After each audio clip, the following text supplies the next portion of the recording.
सबको नमस्कार।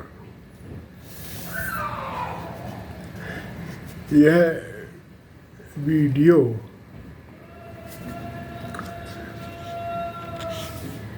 भारत में लोकतंत्र की जड़ों के बारे में है। इसमें कुछ प्रकाश रामशरण शर्मा की पुस्तक प्राचीन भारत में डाला गया है। उनकी पुस्तक पर कुछ जानकारी मैंने थोड़ा दिन पहले एक अन्य वीडियो में शेयर की थी, जिसका टाइटल था विश्व गुरु।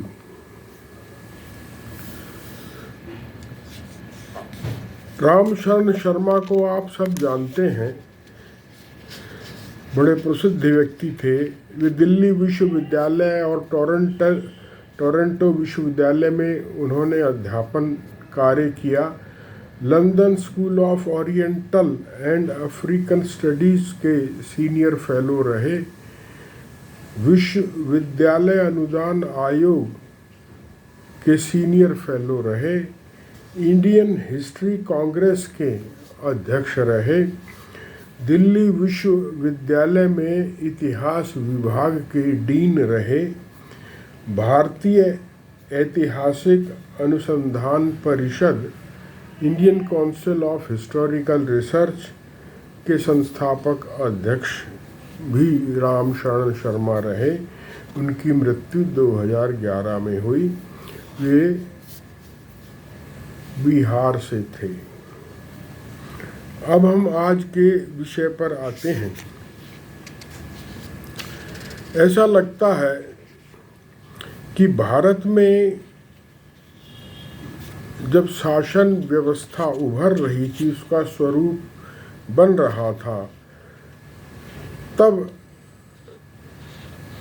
बुद्ध काल में हमारे यहाँ राजशाही से पहले गणतांत्रिक राज्य को लेकर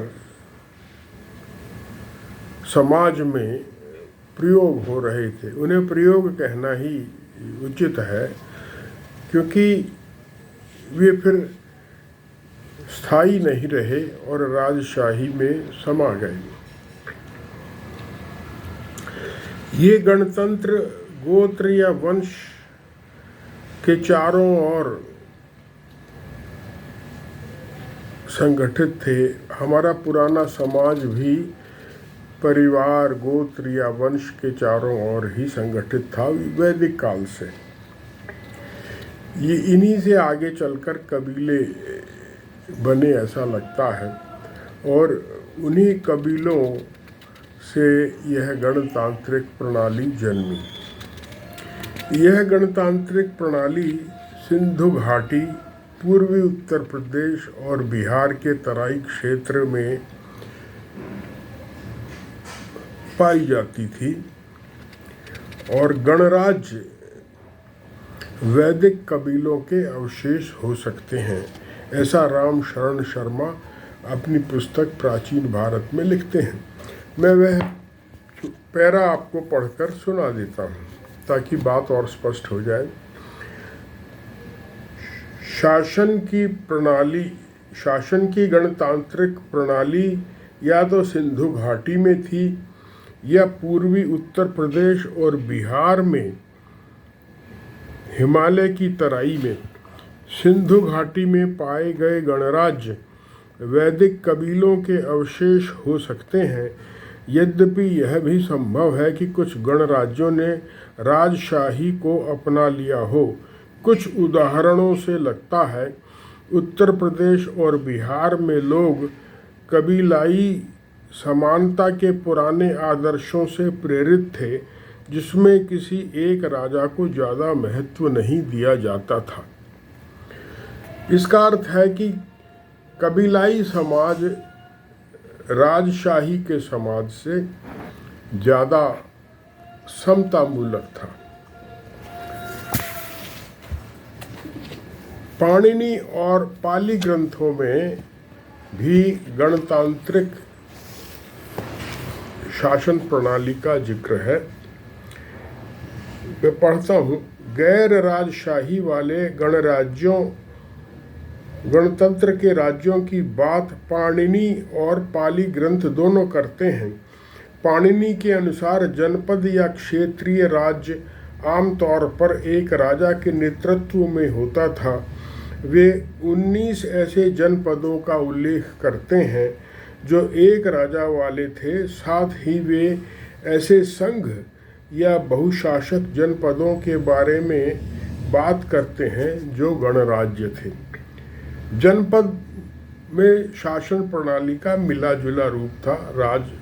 राजा भी वहाँ होते थे और गणतंत्र भी वहाँ होता था। आगे देखिए, गणराज्यों में वास्तविक शक्ति कबीले के कुलीन वर्गों के हाथों में थी। शाक्यों और लिच्छवियों के गणराज्यों में शासक वर्ग एक ही वंश और वर्ण के होते थे। यद्यपि वैशाली के लिच्छवियों के मामले में 7,707 राजाओं ने मोतीहाल की सभा में हिस्सा लिया। इस संदर्भ में ब्राह्मणों का उल्लेख नहीं है। उत्तर मौर्य काल में मालवाओं और शूद्रकों के गणराज्यों में क्षत्रिय और ब्राह्मणों को ही नागरिकता दी गई, लेकिन दासों और मजदूरों को इनसे बाहर रखा गया। पंजाब के व्यास नदी पर स्थित एक राज्य में सदस्यता केवल उन लोगों को मिल सकती थी जो राज्य को कम से कम एक हाथी दे सकते थे। सिंधु घाटी के कुलीन वर्ग की यही विशेषता थी।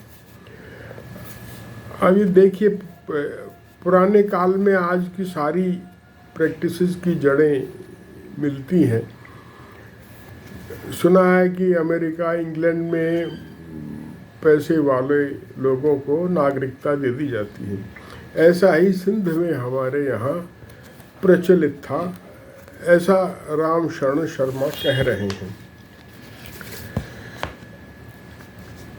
तो इससे ये स्पष्ट होता है कि वे गणराज्य थे। उनका नाम गणराज्य जरूर था, गणतंत्र जरूर था, लेकिन गण का वहाँ विशेष अर्थ लगता है कि कुछ कबीले के लोग एक विशेष गण के होते थे या एक विशेष गोत्र के होते थे या एक विशेष परिवार के होते थे, तो वे ही शासन व्यवस्था चलाते थे। दूसरे परिवार के या दूसरे कबीले के लोग नहीं, यदि वे उस राज्य में हों।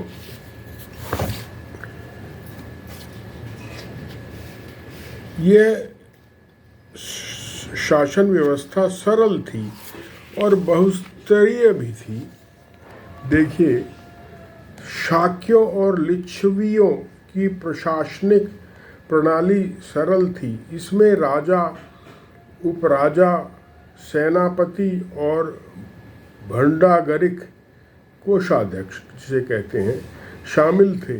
लिच्छवियों के गणराज्य में एक ही मामले की सुनवाई 7 स्तरों पर क्रमिक रूप से होने की बात कही गई है, लेकिन सचमुच ऐसा होना संभव नहीं जान पड़ता। ये शायद वे न्याय व्यवस्था की बात कर रहे हैं, जिसमें आजकल जैसे हमारे यहाँ लोअर कोर्ट है, हाई कोर्ट है, सुप्रीम कोर्ट है, ऐसी ही कोई व्यवस्था थी। तो ये राजशाही में तो संभव नहीं है, ये गणतांत्रिक व्यवस्था में ही संभव है, लेकिन वह गणतंत्र सीमित लोकतंत्र था, ऐसा जान पड़ता है।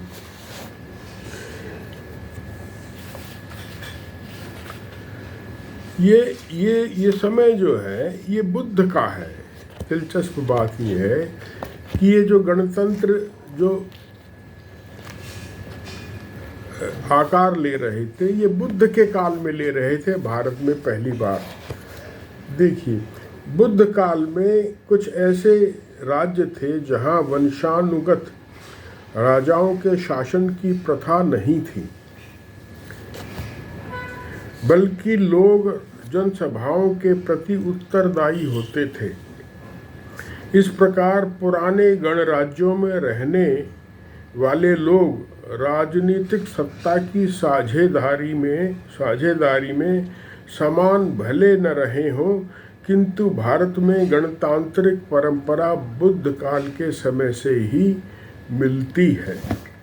तो जो कहा भी जाता है जैसे कि भारत या India is the mother of democracy या भारत सबसे पुराना लोकतंत्र है, तो उसका एक अर्थ बहुत खुला नहीं है, बल्कि सीमित अर्थ है कि उस समय जो लोकतंत्र था वो एक सीमित लोकतंत्र था। पूरी जनता के लिए समान अधिकार नहीं है, हर व्यक्ति कानून के सामने समान नहीं था, जैसा हमारा संविधान हमको अधिकार देता है। यह पहली बार भारत में ऐसा हुआ है कि भारत के प्रत्येक नागरिक को कानून के सामने समान अधिकार मिलता है और भारत सरकार किसी से भेदभाव नहीं कर सकती। जो भाजपाई ये कहते हैं कि देखो हम राशन दे रहे हैं तो हिंदू मुसलमान सबको दे रहे हैं, हम अगर जो प्रधानमंत्री योजना के अंतर्गत घर दे रहे हैं गरीब लोगों को, तो सबको दे रहे हैं, हिंदू हो मुसलमान हो कोई हो। लेकिन वो ये नहीं बताते कि आप कर नहीं सकते भेदभाव, हमारा संविधान आपको इजाज़त नहीं देता। लेकिन पहले ऐसा बंधन नहीं था, ऐसा प्रतीत होता है।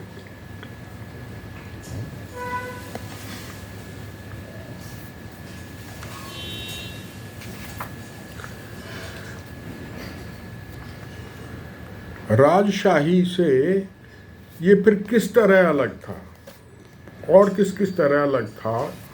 जो गणतंत्र था राजशाही से फिर और किस तरह अलग था, इस पर आगे विचार किया गया है।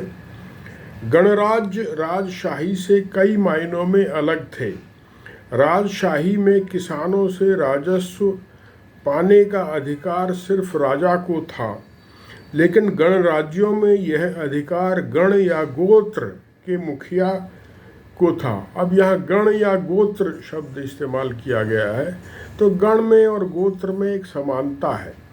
तो वो किसमें कौन लोग शामिल होगा, ये एक दायरे के अंदर के लोग ही इसमें शामिल हैं, ये स्पष्ट है। हमारे यहाँ इस समय तो संविधान में ऐसा कुछ नहीं है, अमीर हो गरीब हो, कोई धर्म हो कोई जाति हो, कोई उसका मत हो, आस्तिक हो नास्तिक हो, सबको समान अधिकार है। यह बड़ी बात है। और जितने भी ये पूरे केवल भारत में नहीं है, बल्कि भारत ने तो दूसरे देशों को से एक कहना चाहिए कि ये देखा देखी किया है। और इसका बीज जो है फ्रांसीसी क्रांति में पड़े, जो मेरे ख्याल से 150 साल पहले हुई थी। और उन्होंने लिबर्टी, फ्रेटर्निटी और इक्वलिटी, ये सिद्धांत उस क्रांति से निकला था। लिबर्टी का अर्थ स्वतंत्रता, फ्रेटर्निटी का अर्थ बंधुता और इक्वलिटी का अर्थ समता। बंधुता, समता और स्वतंत्रता। जब आप स्वतंत्र हैं, सब स्वतंत्र हैं, तो सब बराबर भी अवश्य होंगे। बिना बराबरी के तो स्वतंत्र सब हो नहीं सकते। और जब स्वतंत्र भी हैं और सब बराबर भी हैं, तो उनमें फिर भाईचारा बढ़ना भी आवश्यक है, संभव है। तो वो इसलिए बंधुता को भी जोड़ा गया है, फ्रेटर्निटी को भी जोड़ा गया है। ये बात जो है लोकतंत्र को चाहने वालों को हमेशा याद रखनी चाहिए कि ये कोई हमारी जाति व्यवस्था में से निकला हुआ हमारा लोकतंत्र नहीं है। यह संसार के गरीब, मजदूर या मजबूर लोगों ने जो रक्त बहाया है, उससे जो सिद्धांत निकले हैं उसमें से यह लोकतंत्र निकला है, और भारत को भी यह रक्त बहाकर ही मिला है। आगे चलते हैं।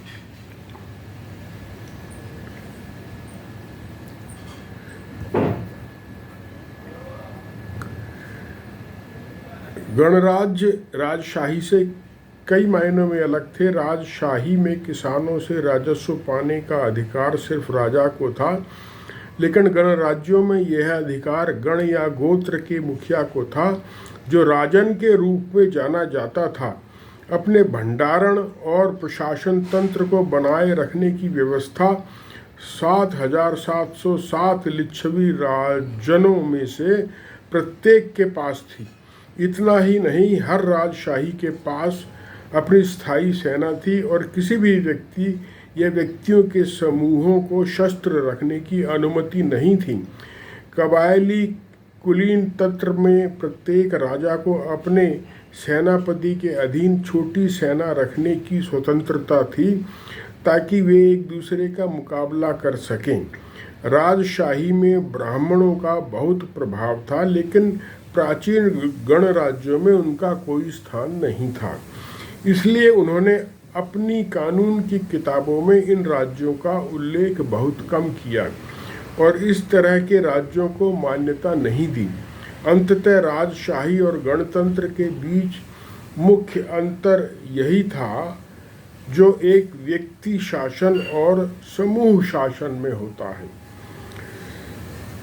गणतंत्र कुलीन तंत्र की सभाओं के नेतृत्व में संचालित होता था, लेकिन राजशाही एक व्यक्ति के नेतृत्व में।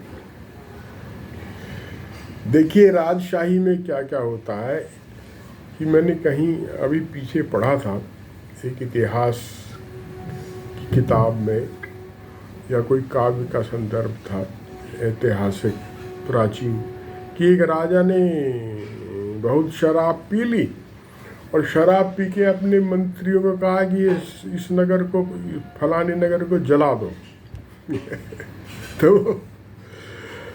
तो मंत्रियों ने समझदारी करी कि समझ गए कि राजा अब इस समय नशे में है और जलाना ठीक नहीं है, तो उन्होंने जलाया नहीं। तो इस तरह वो नगर बच गया।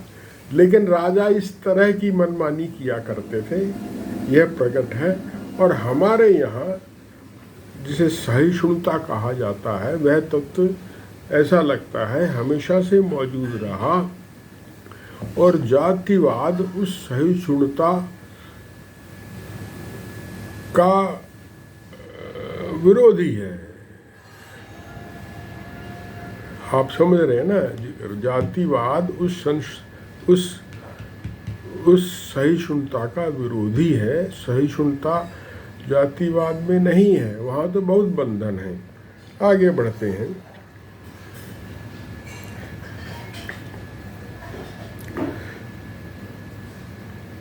मौर्य काल में से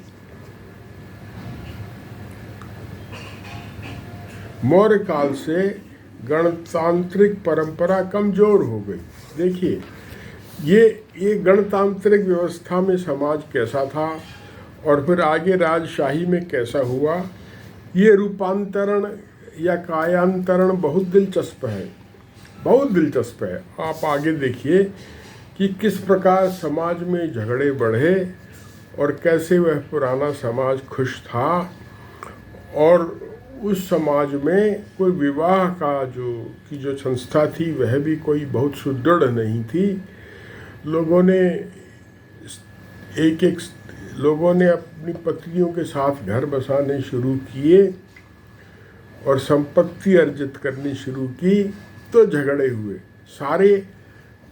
सारे फसाद की जड़ संपत्ति है, और स्त्री को भी संपत्ति की तरह माना जाता था, क्योंकि वो कमज़ोर थी बल में, और यह मानव जाति का दुर्भाग्य था कि उसके 50% हिस्से से बहुत भेदभाव किया जाता था।